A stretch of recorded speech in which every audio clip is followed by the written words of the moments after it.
Perkenalkan, nama saya Oktaviani dari Prodi Pendidikan Agama Buddha. Saya kuliah di Sekolah Tinggi Agama Buddha Negeri Raden Wijaya, Wonogiri, Jawa Tengah. Pada kesempatan hari ini, saya akan memaparkan materi tentang kesadaran menurut Freire. Paulo Freire merupakan tokoh pendidikan internasional. Paulo Freire merupakan tokoh pendidikan yang berasal dari Brasil. Menerbitkan buku pendidikan untuk kaum tertindas. Pada saat itu, Paulo Freire termasuk ke dalam golongan sengsara yang berasal dari keluarga mapan ayahnya, polisi militer yang mengalami krisis pada saat itu. Freire lahir pada tahun 1921. Kuliah di universitas lokal Recife, Brasil, mengambil S1, S2, dan S3. Kuliah jurusan hukum, tetapi juga belajar filsafat dan psikologi. Freire kuliah sambil mengajar bahasa Portugis. Nah, pada saat itu, gagasan objek penelitiannya adalah istrinya yang sama-sama menjadi guru. Selanjutnya, saya akan menjelaskan kesadaran menurut Freire. Freire menjabarkan tentang 3 kesadaran. Kesadaran yang pertama adalah kesadaran magis. Orang yang masih dalam tingkat kesadaran magis terperangkap dalam mitos inferioritas alamiah. Nah, pada saat ini bukan mengubah realitas di mana mereka hidup, tetapi justru mereka hanya menyesuaikan diri dengan realitas yang ada. Contohnya adalah ketika seseorang terlahir sebagai orang yang miskin, orang tersebut hanya pasrah dan hanya memasrahkan dirinya sebagai orang yang miskin dan tidak berusaha untuk menjadi orang yang kaya. Mereka hanya, ya sudahlah, terlahir sebagai orang miskin dan hanya menerima bantuan-bantuan dari orang kaya, dan orang tersebut tidak mau berusaha agar dia menjadi orang yang sukses. Bukannya mengubah realitas di mana mereka hidup, tetapi mereka justru menyesuaikan dirinya dengan realitas yang ada. Lebih tepatnya kepada sifat pasrah. Nah, kesadaran magis dicirikan dengan fatalis yang menyebabkan manusia membisu, menceburkan dirinya ke lembah. Freire mengatakan bahwa mereka mengetahui bahwa mereka melakukan sesuatu, tetapi apa yang tidak diketahui adalah tindakan untuk mengubahnya.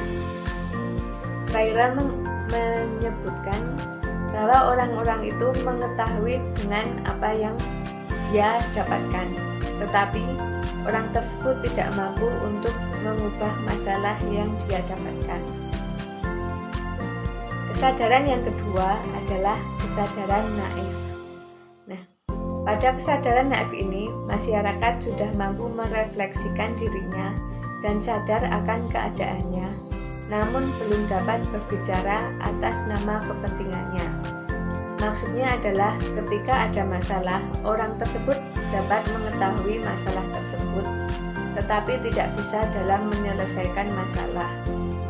Kesadaran ini ditandai dengan sifat naif, seperti kembalinya ke masa lampau, menyalahkan orang lain, memiliki emosi yang kuat, dan banyak berpolemik dan berdebat, tetapi yang didebatkan bukan dialog.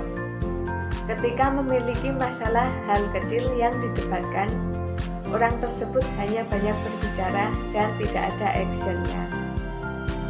Orang pada tingkat kesadaran naif menyederhanakan masalah dengan cara menyampaikan penyebabnya pada individu lain, bukan pada sistem itu sendiri. Nah, orang tersebut ketika ada masalah malah mencari kesalahan orang lain, tetapi tidak bisa menyelesaikan masalah tersebut.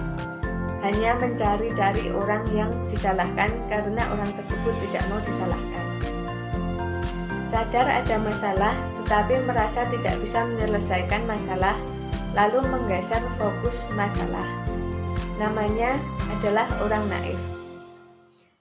orang tersebut jika ada masalah lebih tepatnya adalah mencari kambing hitam, mencari orang yang disalahkan, dan masalah itu juga tidak akan selesai karena orang tersebut tidak fokus ke dalam masalahnya tetapi lebih fokus untuk menyalahkan orang lain.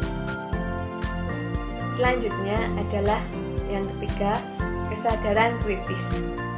Kesadaran ini adalah kesadaran yang diinginkan oleh Paulo Freire. Kesadaran ini adalah orang yang sadar akan adanya masalah dan mampu menyelesaikan masalah. Nah, orang yang seperti ini adalah orang yang percaya diri dalam berdiskusi, mampu menerima masalah, dan mampu menolak pembicaraan yang bersifat dialog. Maksudnya adalah ketika sedang berdiskusi, orang yang memiliki sifat kritis mampu menerima dan menolak suatu saran yang diberikan dari orang lain. Pada tingkat ini, mampu merefleksikan dan melihat hubungan sebab akibat. Isu yang muncul pada Paulo Freire adalah perubahan sistem yang tidak adil, bukannya pembaruan atau penghancuran individu tersebut. Nah, kesadaran kritis ini tidak seperti kesadaran magis yang hanya selalu pasrah dan kesadaran naif yang selalu menyalahkan setiap individu. Tetapi kesadaran kritis ini justru menunjukkan sifat kritis yang mampu memecahkan suatu masalah. Jika di dunia ini semakin banyak orang yang kritis, maka akan semakin banyak perjuangan yang dapat menjadikan kesuksesan. Sekian penyampaian materi dari saya. Terima kasih. Namo Buddhaya.